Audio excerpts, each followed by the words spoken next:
Hi, everybody. Welcome. We're so happy you're here. We're going to try and, start on time and end on time. My name is Angela Staunton.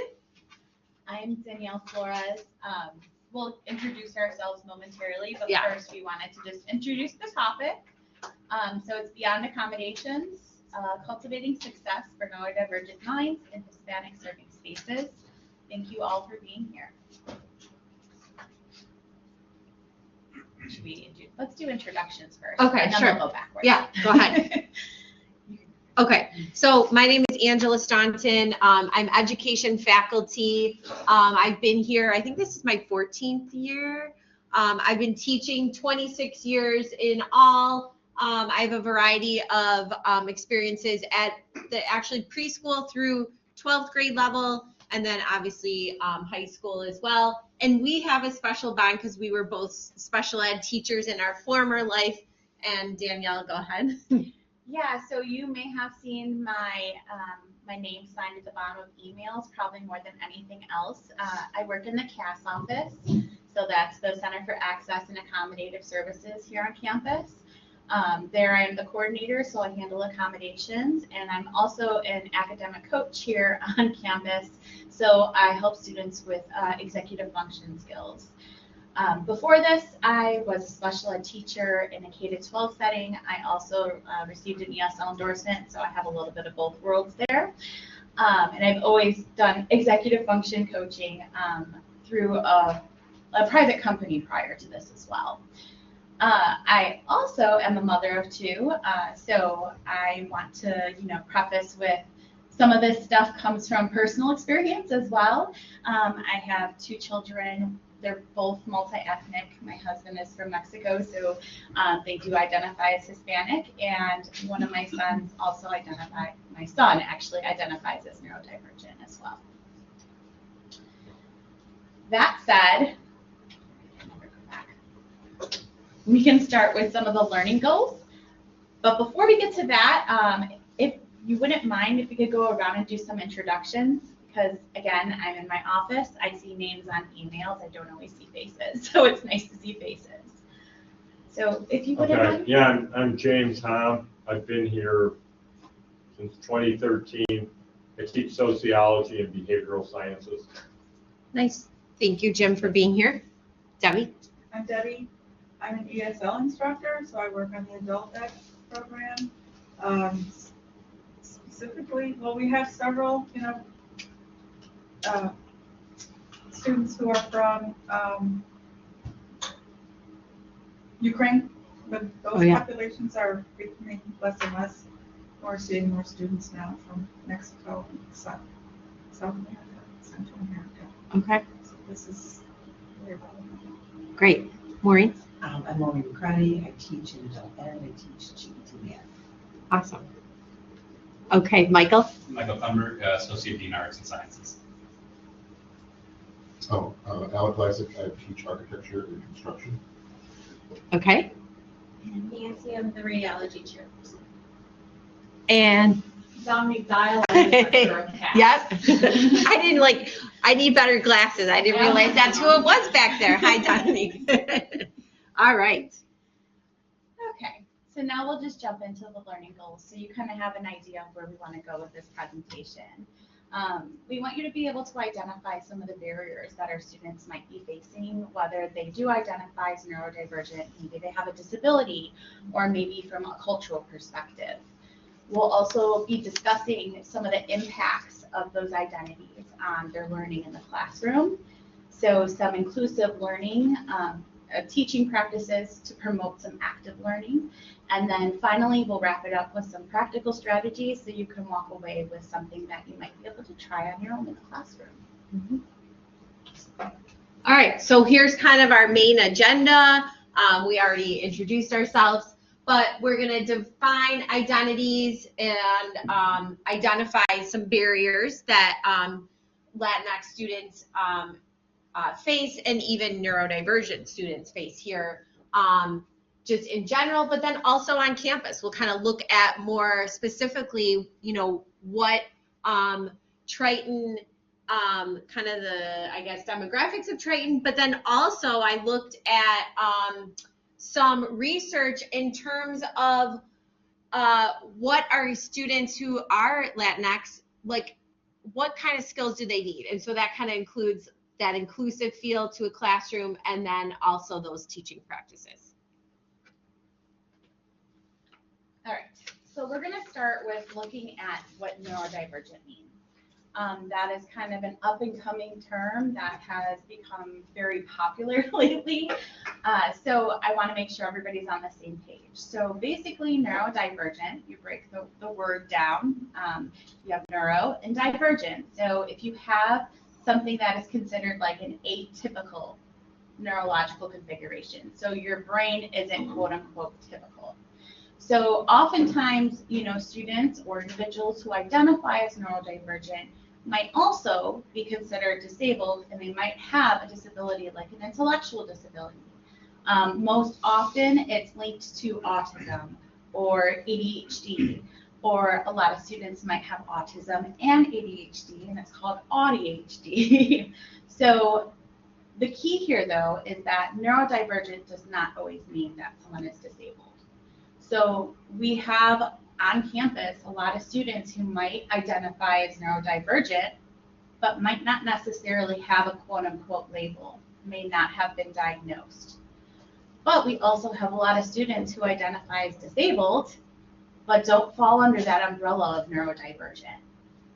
Key examples are, students who might be deaf or hard of hearing, or those who might have physical limitations. They might have a disability based on those physical limitations. As of right now, the estimate is about 15 to 20% of the population that does identify as neurodivergent. This does impact students' learning.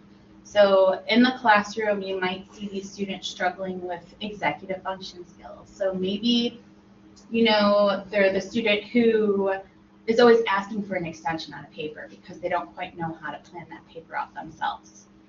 It also might impact the reading comprehension. A lot of individuals who have autism really do struggle with reading comprehension.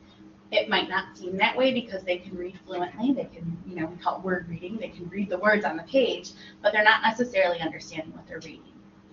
And finally, the social emotional aspect, which you also might see in the classroom, especially when there's like group work involved. So they might not pick up on those social cues, or they might have some difficulties communicating, especially presenting in front of the classroom. Self-regulation, might feel like very anxious in the classroom and not be able to regulate that level of anxiety, so they might be taking more breaks. So we do have, a lot of students on campus who do identify as neurodivergent. I do coach some of the students who aren't necessarily connected to CAST, and they still identify as neurodivergent. We will talk a little bit more about that later, but I wanted to make sure that everybody just understands the implications of what it means to be neurodivergent. And just to add to it, sometimes people use what they call an umbrella to explain neurodivergence. And again, it's not a medical term. It's just that the brain is like wired differently. Synapses are firing differently. And again, anybody with any of these disorders can fall under that umbrella. And what's key to remember, epilepsy, did I spell that right? Epilepsy, is again, they could be sitting in our classes without that diagnosis, without that CAS accommodation or card. We used to call it the CAS card back in the day, right? So again, we're going to learn we have to change the environment for these kids. It's imperative for their learning journey. All right, so we talked about neurodivergence. So now let's think about our students. We are a Hispanic serving institution, and we know that serving these students we need to look at them as a family. They prefer to be, they value family over their friends any day of the week. And so we want to cultivate this somehow in the classroom. So how can we do that? the biggest way we can do that is when we first learn our students' names the first day and constantly ask, am I pronouncing it right? How do you want to be called? Do you have a nickname? What do you prefer? And I do it probably to a fault, because even, I'm not even joking, we had, I teach diversity of schools in society, and I just was reading this assignment, and they were talking about their names. And they feel like if they were to correct their instructor, you mispronounced my name, they don't feel comfortable doing that. They don't want to correct the professor or teacher, even as little as a kindergarten teacher or something. So if we could start that way, it'd be great.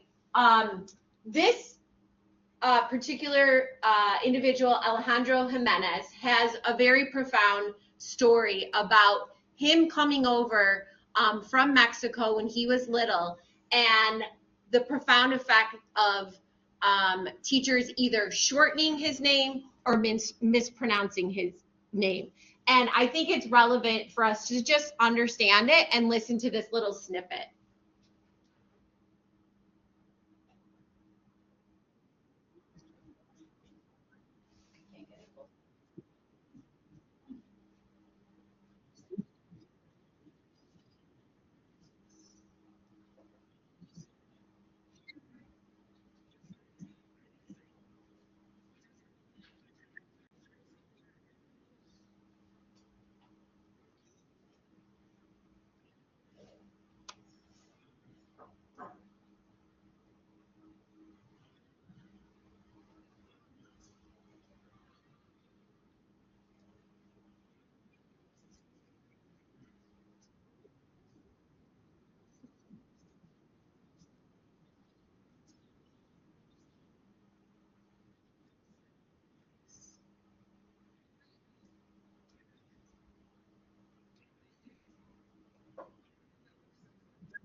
well, even just thinking of the current climate that we're in too, this is even more relevant to kind of everything that we're enduring and what our students and their families could be enduring that we don't know about. So, do you want to say anything? Yeah, I think that, you know, even from personal experience, my husband's full name is Dagoberto. Nobody can pronounce it. In fact, nobody can spell it even. So he shortened it to Dago, and then he even changed it to Diego because nobody knows Dago either. Everybody knows like Diego from like, go Diego, go, right? So like even like things that we don't quite think of, like I know myself, I don't quite think of that kind of stuff just because that's not my own personal story, right? But like opening your mind up a little bit, recognizing maybe some of the biases we may hold, I think is important, especially as, you know, it relates to the Hispanic culture and, you know, even neurodiverse individuals. I think our country is in a very perilous state. I won't get into politics or anything like that, but I think the most important part is that when we come into the classroom, we recognize that the students are also coming in with baggage. So we have to recognize that baggage is there and open our minds up so that we can provide the best learning environment despite all the stuff that is going on outside of the classroom door. Mm-hmm. I couldn't agree more. And it's just kind of a nod to, we had a speaker years ago here on campus. I forgot her name, but she talked about the pedagogy of kindness, just being kind, right? And I can actually give it a real life example that happened today. I have this one student all semester long. She's been coming to class like 15 minutes late, and I've been talking to her about it and trying to get her to, you know, be on time. And sometimes it's even 30 minutes late. And she emailed me at 5 a.m. this morning from the hospital. She sent me like the picture of her wristband and everything. She, you know, she's going to be late again, and because we had presentations today. And instead of like, you know, again getting irate and like, oh my God, at the end of class, I just was like, hey, like, are you okay? You know, and just being kind. And then she's like, speaking of the baggage, she just gave me all this information of what's going on, and I, you know, kind of walked her through it, and she was talking about insurance and all these things, and I, you know, helped her. And sometimes that's all they need. They need that connection, you know, and sometimes we gotta like sometimes forget about some of the other stuff because there's a lot that's happening. So because, should we go on to the next slide? Because we don't have all the answers, yes, we read a lot of great articles that we're going to share with you. We want to ask you first, what are some ways that you've supported the cultural identity of your students in the classroom? So what are some just small or big ways that you've helped either, you know, cultivate that sense of belongingness, or maybe there's something that you did within your lessons or your handouts, anything that you want to share as a group, Jim? Yeah, like, no, there's always chapters about like ethnicity and culture. So, you know, all the students, I give them like some open-ended question about, you know, what makes them ethnic? What makes them American? And they kind of put it together. Okay, great. That's a great It's example. kind of like this book I'm reading. It's called American Like Me. Okay, But awesome. It's mostly like Latino and Asian celebrities, semi-celebrities, and, you know, they talk about, you know, they got different stories, you know, about what makes them ethnic, what makes them American. You know, usually they're talking about like food, music. That's a great way. Okay. Anyone else? Alex? One of the design studios that I led, we participated in a nationwide competition to design a center for immigration and refugees. Oh my gosh. So one of the sort of research that we did was I had all the students interview members of their family that had immigration stories and journeys. It's really cool. Wait, that's cool. Yeah. You I could wish I would've- probably write a book about I it. wish I would have recorded it. Yeah. Well, actually, one of the couple of them video recorded their interviews with their relatives. Okay. It's pretty Was there cool. any story that stood out to you that you want to share? They were all interesting. I mean, there was someone of Polish descent whose parents were immigrant, first generation. A lot of Mexican stories, Guatemalans. I mean, it was fascinating. It was really cool. Okay. Thank you.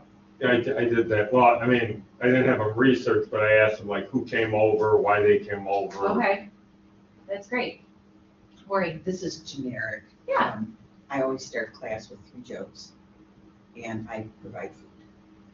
I love it. See, just you're welcome here.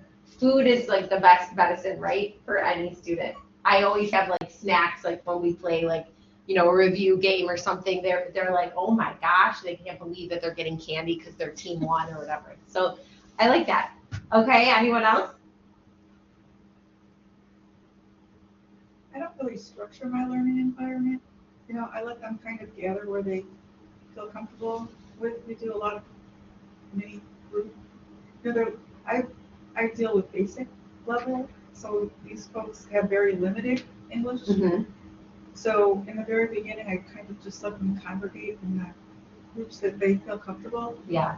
you know, and then I just kind of take it from there. Okay, that's good. All right. Barriers. We have already kind of started talking a little bit about these, especially with that last video.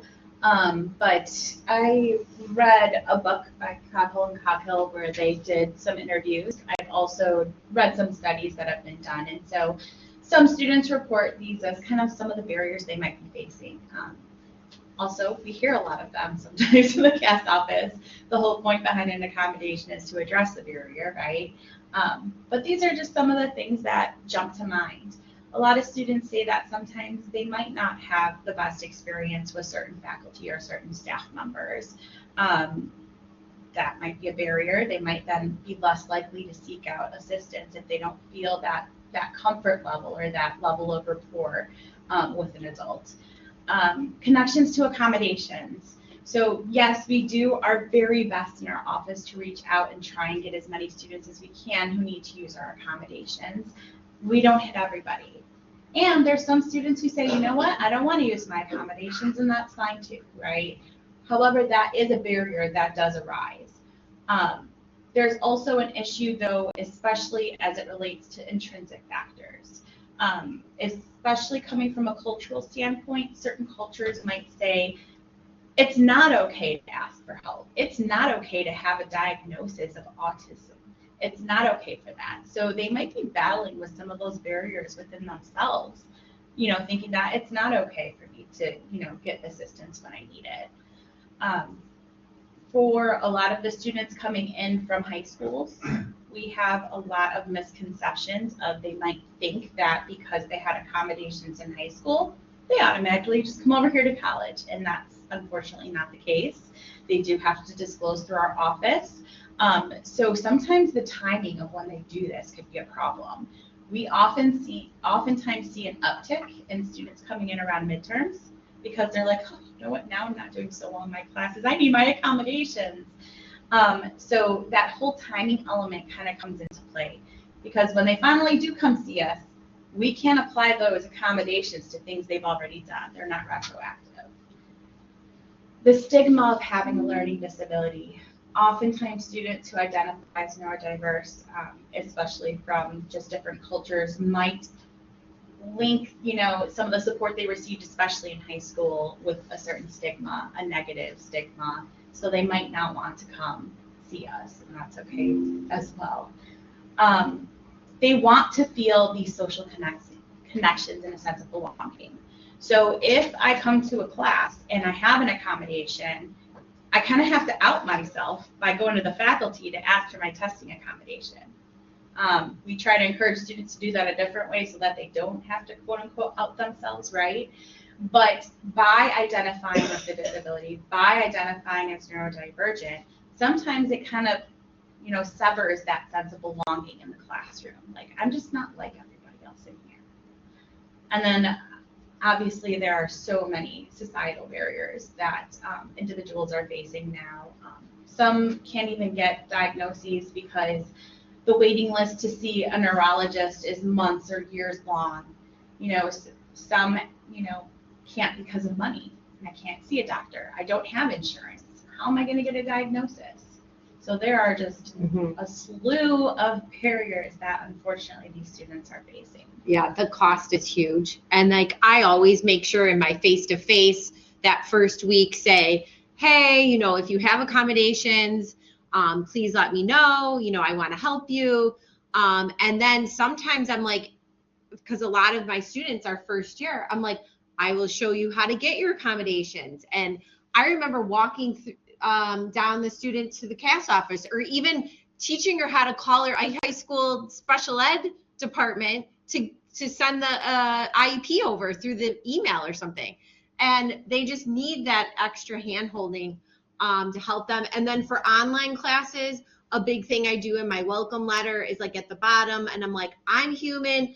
I might have, forgotten about the email from CAS. If I did not put your accommodations in Blackboard, please remind me, I'm here for you. So that's important too.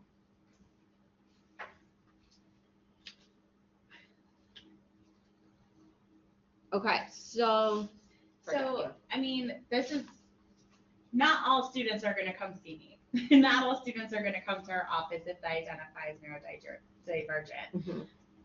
Many actually don't come to our office. We'll look at a few of the numbers on the next slide.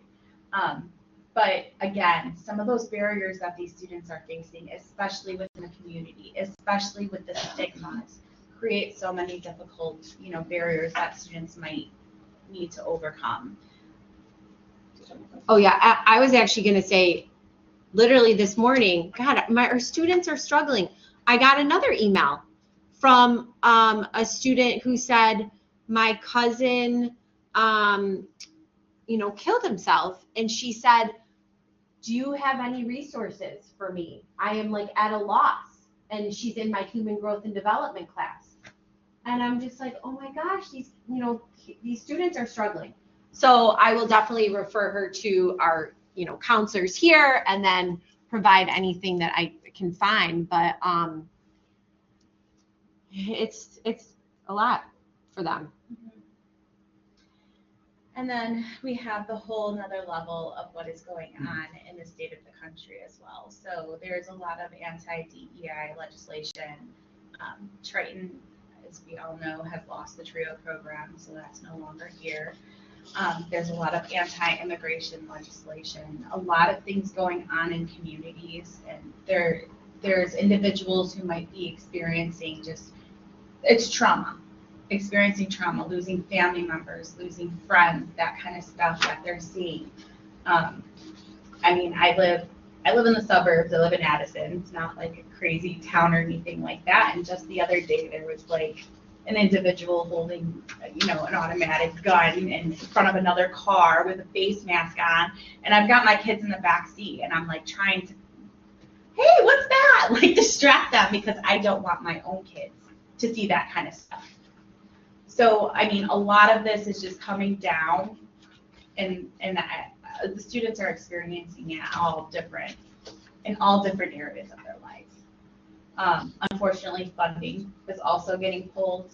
So I just received in one of a listserv, it's through AHEAD, so it's the Association of Higher Education and Disability. I think I got that right.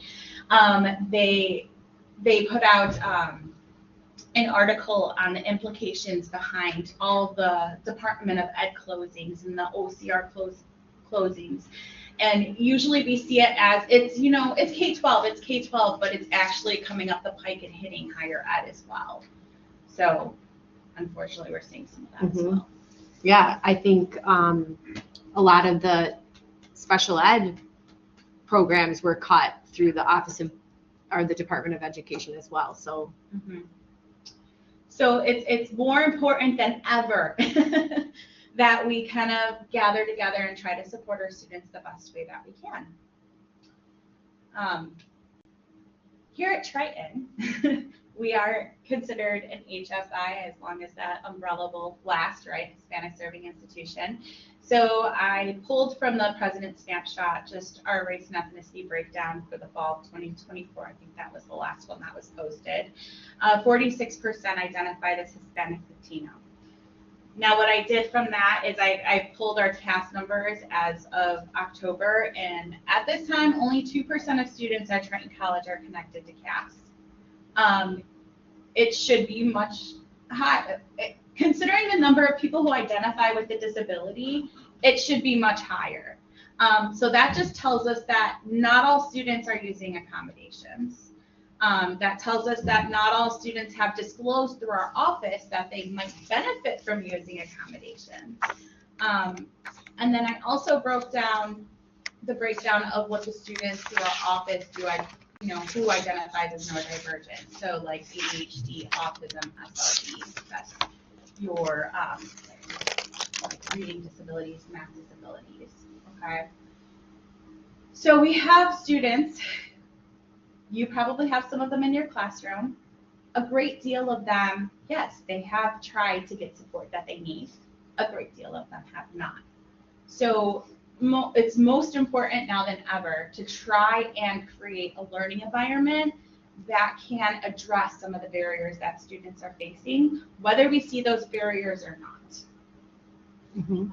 Yeah, and I was gonna say, so how is the academic coaching going? Like, how many students are you seeing? Is it slow? I would love to see more students. Yeah. So I want to say there's like a double-edged sword to this. Students who have executive function deficits struggle with appointment making and showing up on time. And that's what I'm trying to help them with. But they have to show up and they have to like come to the appointment.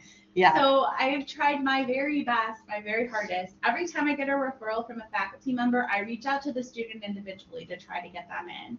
I've tried to expand offerings so that I'm offering online as well, more virtual appointments.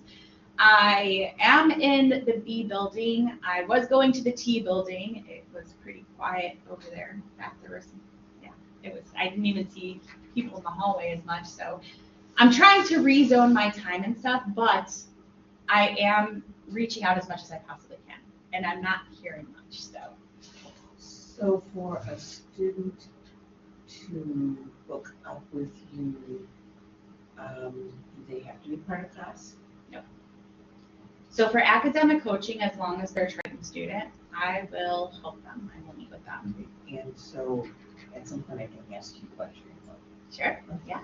Well, and go ahead. Excuse me. Would a specific learning disability be like what you said before, like, it could be like reading comprehension? Yeah. They can't Dyslexia. understand what they read. Mm-hmm. Mm-hmm. Okay.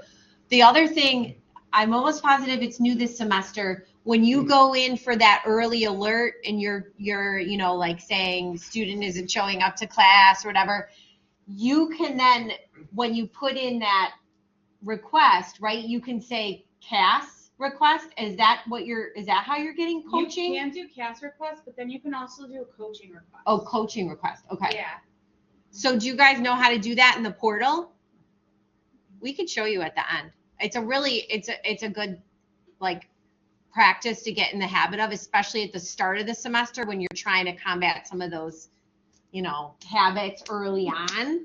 And then especially if you teach online, you want to just nip this in the bud and make sure, look, you haven't turned in, more than, 20% of your assignments that first week. Well, we've got to put an alert out, to either advisors, coaching, what have you. The other thing I wanted to share was a lot of the times, so I teach education classes. I teach intro to education, intro to special ed. A lot of these classes lend themselves to this talk about study skills.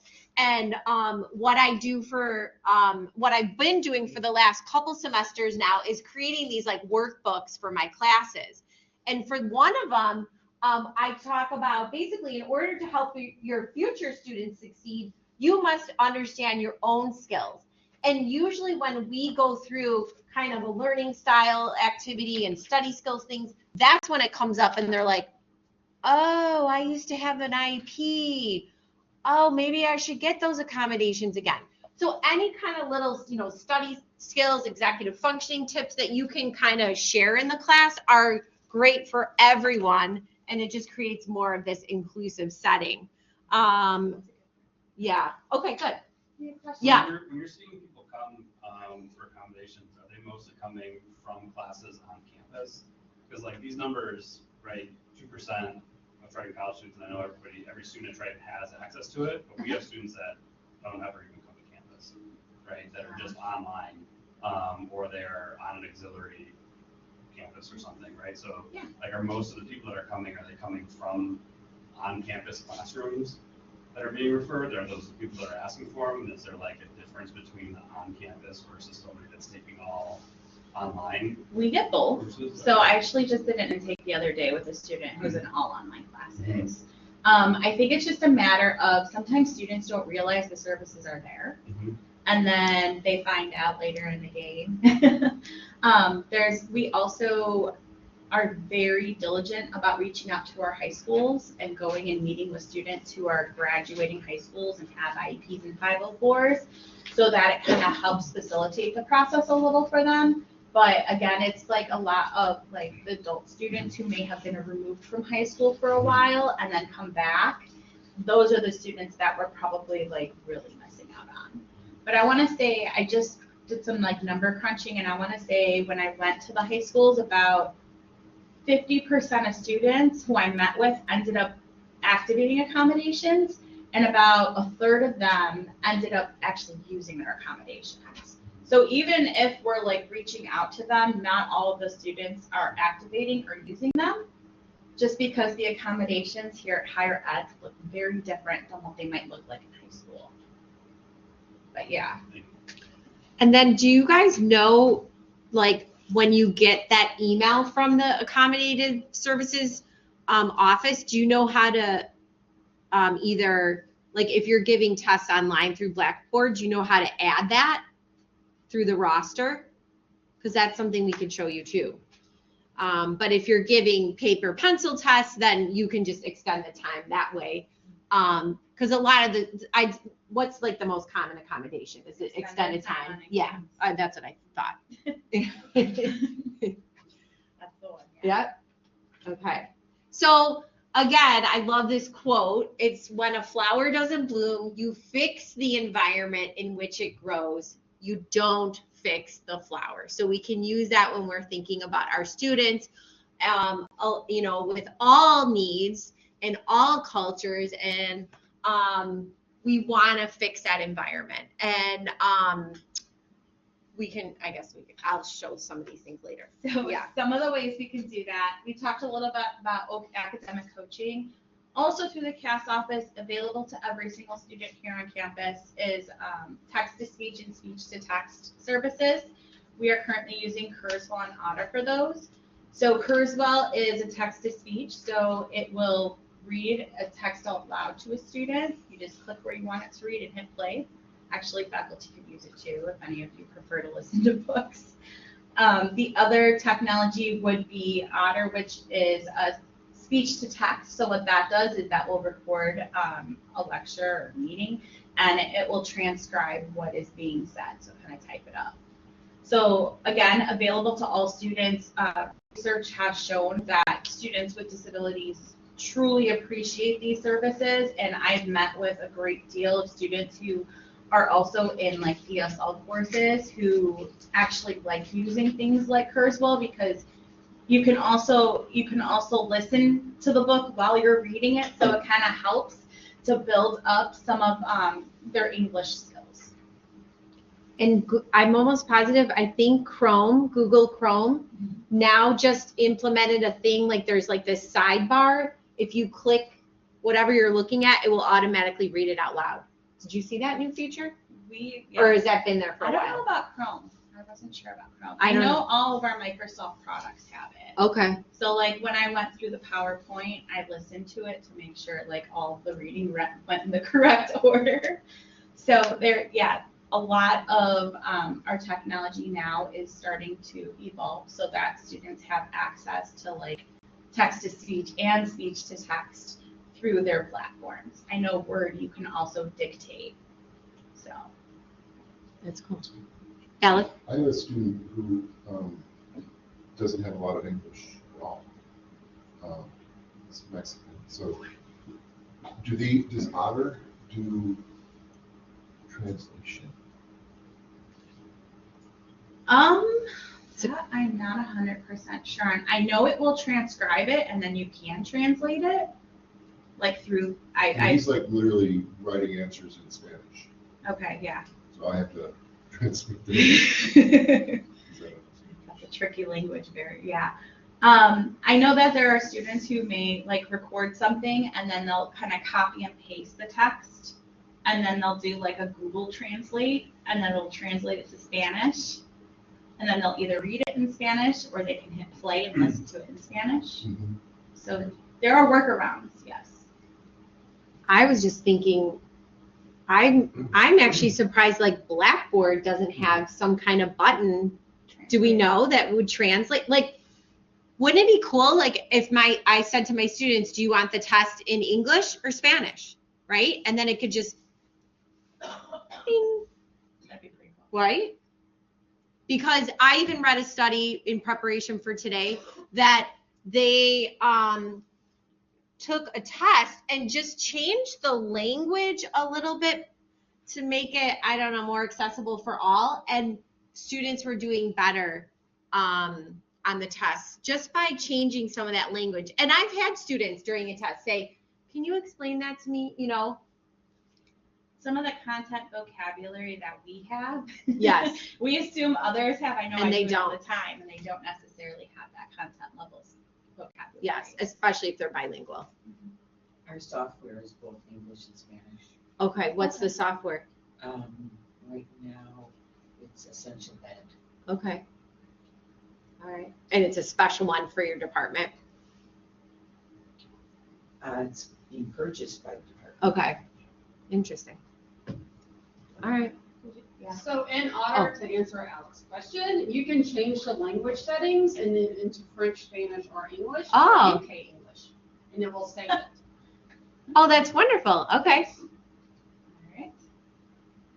And do they go to the office to get access to Kurzweil and Otter? To your office? Yeah, so they can if they need assistance with it. They can also just send an email to the CAS email, so caas@triton.edu, expressing that they're interested. Mhm. And we can get them set up.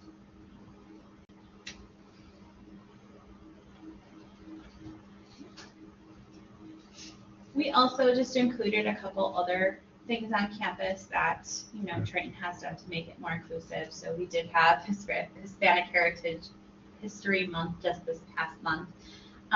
We have designated liaisons for undocumented students. I believe it's Olivia Garcia through Advising, and then it is Ian Flores from the Transfer Center.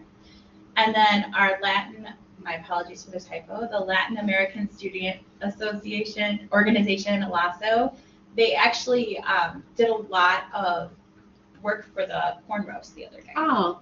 So yeah, they're very active on campus. As far as practices, so what can you do specifically in your own classroom? I know Angela talked a little bit about scaffolding some of those executive function skills. Easy fixes, make sure the schedule and the syllabus is clear, easy to follow, so students are understanding of what's due and when it's due. Make sure you're very explicit on how can the student be successful in your classroom, right? If possible, I know it's not always possible. I know sometimes you might walk in the classroom and, you know, be putting the lecture together at that point as well. But if possible, if you could provide handouts, PowerPoint slides before class, I know students express that that's very helpful for them to look at that so that they can activate that prior knowledge prior to lecture. When providing feedback, make sure it's consistent, make sure it's immediate. So like if they submit a paper, again, I recognize grading papers takes a very long time, but as soon as you can provide that feedback, that allows the student to then change their learning so that they can do better on the next one. overall, if you can turn on captioning and videos, okay? So if, I know people have different learning styles. Some people prefer to read instead of listen. I know I'm one of them. I'm not as good at my listening comprehension versus my reading. So if you turn the captions on, then you can ensure that you're reaching more students in the classroom, because everybody just learns differently. Some people like to listen, some people like to read. You turn on the captions, you hit them both. Ensure accessibility of all provided handouts and slides. So I know those WCAG have recently passed the W. So we have to make sure our documents are accessible. Usually the easiest way to do that is to use Word instead of PDF. Use PowerPoint. There is an actual accessibility button that you can press, and it will give you feedback on what you need to make changes to so that screen readers can actually read the content. And then finally, Angela's going to talk a little bit more about a universal design. Mm-hmm. And to touch upon captioning, if I knew like I had a student that their English isn't that great, I will put on the Spanish captions. Is there anything else that you guys have done to kind of help assist? Another option would be even to have your handouts in both Spanish and English, which I actually did bring for our next topic, which is universal design for learning. So I'm going to just quickly, pass this out. Would anybody want a Spanish version? Yeah. Here, you guys go.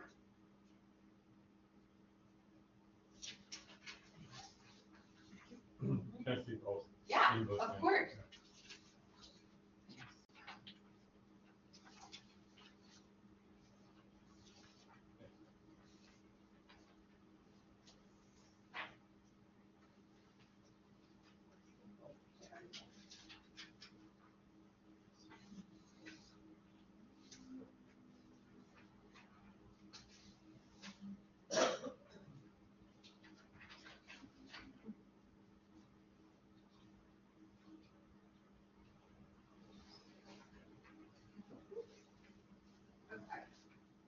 So,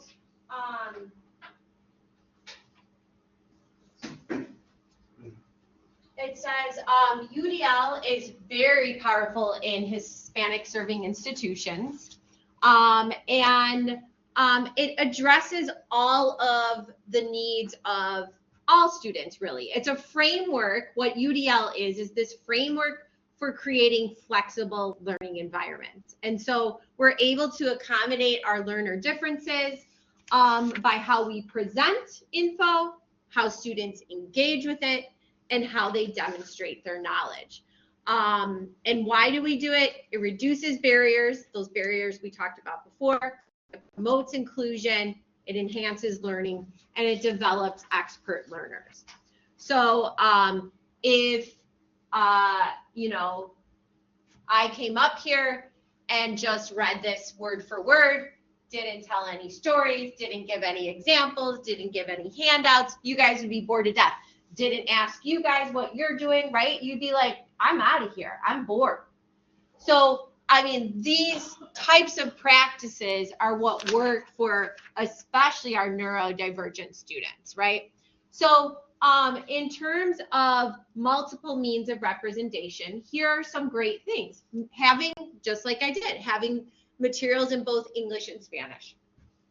Always having visuals, graphics, diagrams, videos, and then including, like Jim was saying, and many of you were saying, those cultural references from Latin American history, literature, current events. I always do a comparative analysis assignment in my human growth class, and I'm like, I want to see you compare the old, Eurocentric male theorist like Freud or Erikson, and compare it to some Black and brown folks who have created some really great theories. And so I have them do that. Varying texts of complexity, having different reading levels. Do you guys do any of that? I don't know. I posted it, but I'm not sure the best way to. I mean, that's something I would love to do, unfortunately. I know. don't really have the time for Yeah. it. Yeah. I'm assuming instructional designer would be able to probably work with you on something like that, because that's usually something that falls in their realm. Mm-hmm. One caveat though, if you do use visual supports, make sure that you do provide alternate text, right? So like if a screen reader is reading it, this is not screen reader friendly. I think this is like an interactive, Template or yes, something. one of those Okay. interactive templates. Those don't always work with screen readers. So you just need to make sure that you provide the description in a box. So like, for example, the pictures that we had on one of the first slides, there's little descriptors describing what's in the pictures. So that if I can't see it, right, and the screen reader's reading it, I'm still getting the same information as everybody else in the classroom. Mm-hmm. That's good. Yeah.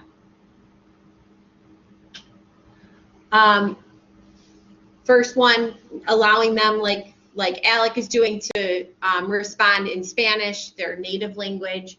And I think too, like telling stories, that's how a lot of cultures understand things, through stories, and it's like another pathway to remember things. And it makes it fun and interesting too, right?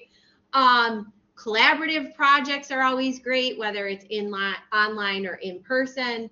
And then again, we know just a nod to differentiated instruction, having student choice. So like when you give a key assessment or a key assignment in your class, allowing them to pick a different option that, you know, aligns with their interests, whether it's creative expression through an infographic or a podcast or any of those kinds of types of multimedia is best. Anything else you want to add?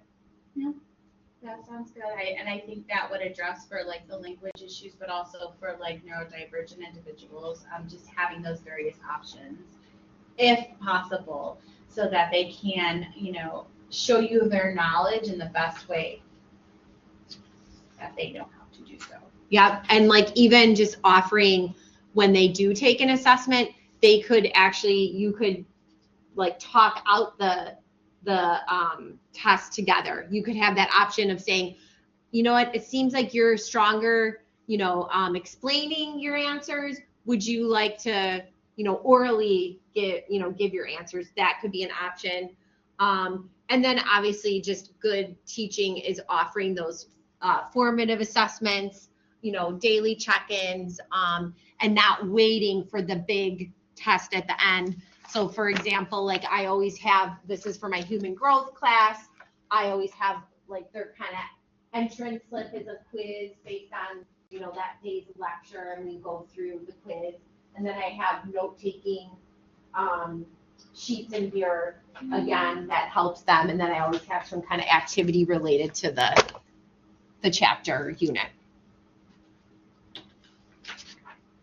And then the last one is, again, how we engage. So again, having that curriculum that's connected to their culture, and then creating opportunities for family engagement, and recognizing the importance of familial bonds. I think you can kind of do that through like reflective work that's related to your topic, or you know, what department you're teaching in. It says community connections. We do have so many ways for our students to be involved, and they're always providing. When was it Hispanic Heritage Month? Just the last month? Maybe? It was the last month, but it was like weird because it was the middle of one. Yeah, I month. saw That's like that. middle of September to I middle saw that. October. I've never seen that before. Yeah. And I hope this happens. They hired a new Office of Admissions, and I was in on the interview, and he came from Harper. Am I right? And he instituted a lot of Hispanic celebration things, and having the family come, and I bet you he's going to do that here as well. So I'm excited to see that, because again, it's always family first. And then what is the last one? Validation of funds of knowledge. Oh yeah, well, just making sure they have a voice in the curriculum as well, and asking them about their experiences and what they know. It's a nod to the old KWL, what you know, what you want to know, and then what you have learned. Having that is important as well. Oh, good. So we want to be respectful of everybody's time. Yeah. I know that We it kept you to the end. literally till the end. Thank you so much. If you have questions, we are more than happy to just talk through with you. Otherwise, our contact, well, the references are here, and the contact information is here. I can send out these slides via email to everybody who's here so that you have them. Yeah. as well. Yeah, Laura, I think will help us with that, right? Thank you. Nice to meet you all. Nice to see some of you. Have a great rest of your day and your weekend. Thank you. Yeah.